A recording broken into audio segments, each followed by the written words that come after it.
Ça va très bien. Mais c'était bien parce que j'ai pas voulu te. Tu sais, après, il faut. C'est pas toujours facile d'improviser, mais je trouve que c'était bien. Parce que, ah oui, il y a quand même quelque chose. On a un cœur concernant la France. Non, mais je trouve que c'est bien. Voilà, enfin, je n'évalue pas, hein, mais. Ça va, longtemps avec lui parce qu'elle était occupée avec. Oui, j'ai pris des nouvelles de ses enfants. tous mes voeux.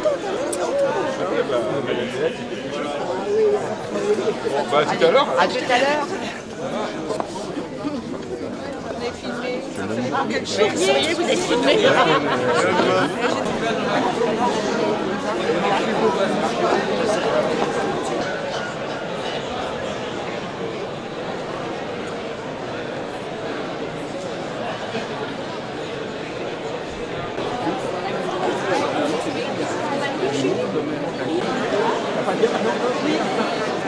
Ouais, mais dis, c'est Paris, c'est... Ça tombait bien parce que j'ai du mal avec lui.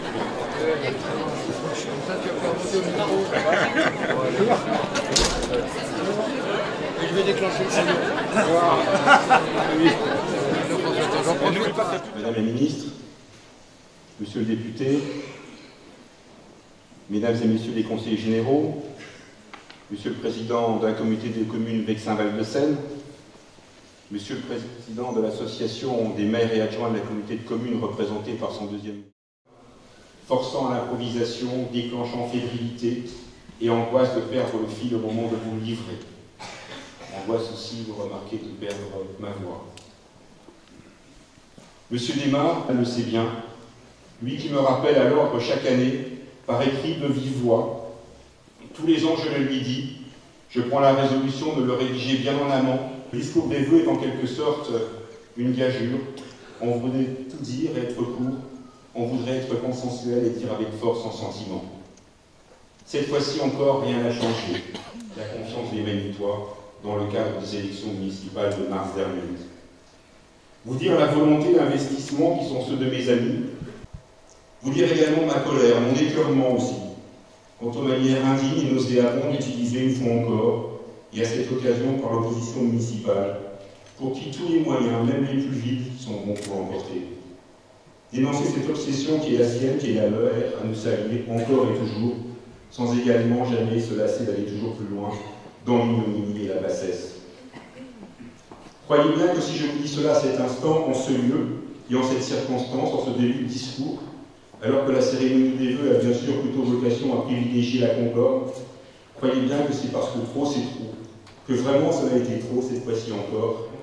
Graphique et histogramme à poser sur les panneaux de la salle, à l'appui, et notre gestion mise en œuvre depuis notre arrivée aux responsabilités en 2001, et nos orientations budgétaires pour l'année 2015 basées sur la stabilité de la pression fiscale, dit autrement sur la non-augmentation des impôts locaux pour la 14e année consécutive, menée parallèlement à un programme d'investissement et de développement de services sans précédent, répondant à plusieurs des urgences les plus absolues qui s'imposaient à nous. Vous dire dans les grandes lignes, mais vous dire mes propositions partagées par bien d'autres, pour que l'on puisse faire dans une démarche budgétaire pertinente, rigoureuse mais audacieuse, que l'on puisse faire donc ensemble sur le choix du nom de Roger Salingo, attribué à ce qui sera un parc paysager arboré, doublé d'un parc de stationnement de 78 places opérationnel normalement dès cet été, ainsi que sur celui, je parle du nom, de Jean Zé, assassiné par la milice, attribué au niveau gymnase il y a quelque temps, de voir engager l'aménagement de la place Simone Veil,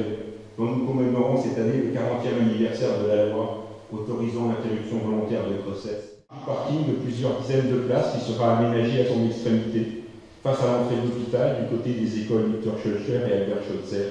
Réflexion qui redonnera, de par le nouvel aménagement pressenti, non seulement un nouveau pleinement au centre ancien, mais aussi tout sans cacher à un lieu d'histoire malmené par les ans, années au cours desquelles il a été, selon les endroits, soit défiguré, soit carrément abandonné. Sachez d'ores et déjà, nous l'avons sommairement présenté pendant la campagne électorale, que le projet est colossal, de baisse drastique des dotations et des subventions, qui, si j'ai bien compris, le serait encore davantage, trois fois plus, si on se dit les choses et on se les dit. une autre majorité républicaine devait connaître l'exercice des responsabilités. Les Français ont été blessés, touchés, meurtris. Le monde aussi. Vous comme moi aussi. La marche citoyenne républicaine silencieuse, je ne sais quel adjectif est le plus approprié, en fait les trois certainement, organisée samedi il y a 8 jours à Mény, on a témoigné. Comme les messages écrits ce jour-là, ce 10 janvier, et apposés sur le tableau. Il faut donc bien dire les choses, les autres, celles qui importent vraiment. Le monde est dangereux à vivre, non pas à cause de ceux qui font le mal, mais à cause de ceux qui regardent et l'espèrent, disait Albert Einstein. Cette phrase illustre la carte de jeu qui vous a convié ici ce matin. Et comme l'a dit le Premier ministre Manuel Valls, il y aura un avant et un après les attentats terroristes de janvier 2015. Et j'ai le sentiment qu'à l'échelle du monde, un mouvement est né. À l'échelle de la France en tout cas. Une conscience s'est forgée, les manifestations spontanées qui ont suivi semblent en avoir été le gage. Le sentiment qu'il y aura un avant, un après, et que ce mouvement ne se réduira pas à un éphémère feu de paille. Pour un idéal, améliorer le sort de ses semblables, redresser une injustice, née une minuscule baguette d'espoir, est venue d'innombrables foyers d'énergie et de glace. Elle forme un courant qui peut balayer les plus puissantes murailles d'oppression et de résistance. Ce sont les mots de Robert Kennedy, prononcés à l'occasion de son discours à l'université du Cap en Afrique. Nous marcherons et continuerons à marcher pour cela, Monsieur le Président, parce que la haine, le fanatisme, l'obscurantisme, la barbarie ne doivent pas avoir d'avenir.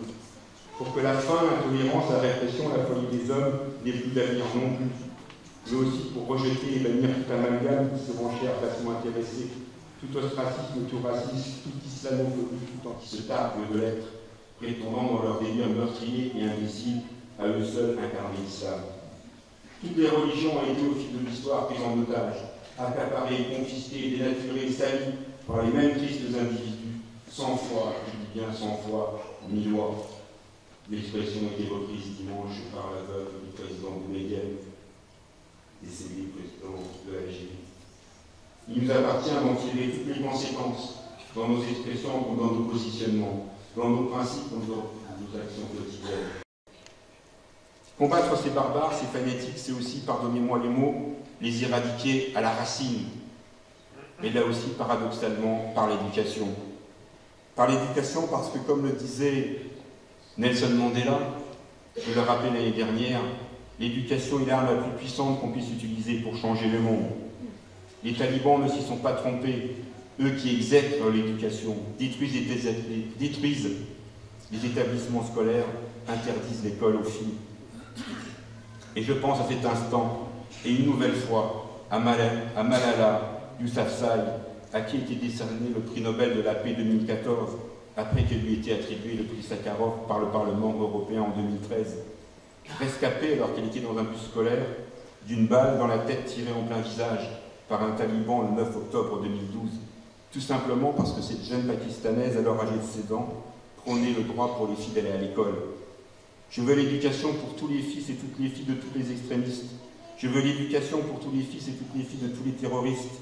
Les cahiers et les crayons seront nos armes les plus puissantes, disait-elle le 12 juillet 2013. 12 juillet 2013. On va avoir à cet instant une autre pensée, une pensée particulière pour Frédéric Boisseau, cet agent de maintenance auquel on fait moins référence, mais qui était la première victime des terroristes. Donc mardi matin, en rendant hommage aux 3 policiers tués, assassinés, François Hollande a fait appel à l'histoire.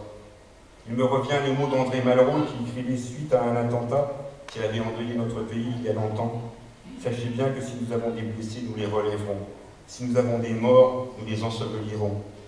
Et puis nous combattrons, a-t-il dit. Relever nos blessés, ensevelir nos morts, combattre, nous y sommes prêts tous.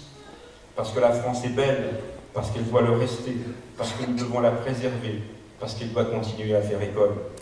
Parce que même touchée au cœur, la France, patrie des droits de l'homme, et restera le pays de la liberté et de la démocratie, celui de la liberté d'expression. Parce que si nous sommes horrifiés par ces lâches et immondes assassinats, nous sommes les héritiers de la Révolution française, ceux de la Déclaration des droits de l'homme et du citoyen, conscients, et parce que conscients, ne nous laissons pas aller à un quelconque amalgame.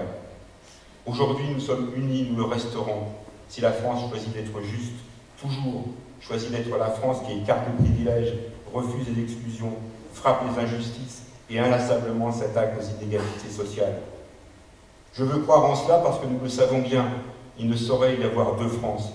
Il n'y a qu'une seule France, la France forte, la France juste, la France attentive aux siens, à ses enfants. Encore une fois, la France des droits de l'homme, celle que nous aimons et chérissons, celle qui a tant de fois montré le chemin du monde, au monde. Mesdames et messieurs, vous l'avez compris, je pense qu'il est de notre responsabilité à tous d'œuvrer là où nous sommes, au degré de responsabilité qui est le nôtre, avec l'influence qui est la nôtre, avec les exemplarités du comportement qui peut être le nôtre, d'œuvrer pour que vivre ensemble et en paix sur cette terre ne reste pas une utopie. Pardonnez-moi de vous avoir dit mon sentiment avec insistance, d'avoir peut-être trop personnalisé mon propos. Je vous ai dit ce que je pensais, ce que je ressentais, et finalement ce que je suis. Nous allons combattre pour un monde meilleur, et nous allons continuer à vivre. Alors très sincèrement, à chacune et à chacun d'entre vous, et à ceux qui vous sont chers, je souhaite une belle et une très belle année 2015.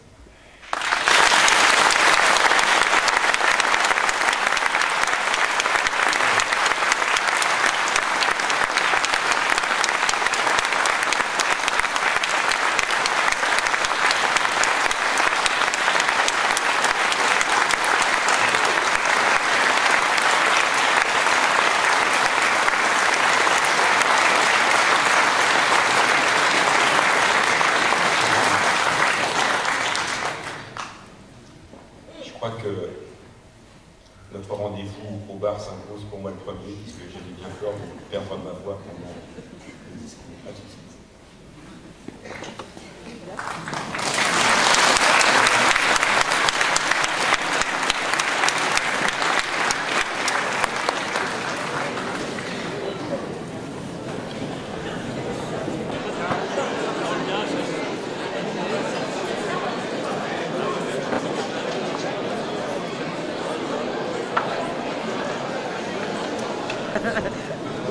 Un vrai. Ah.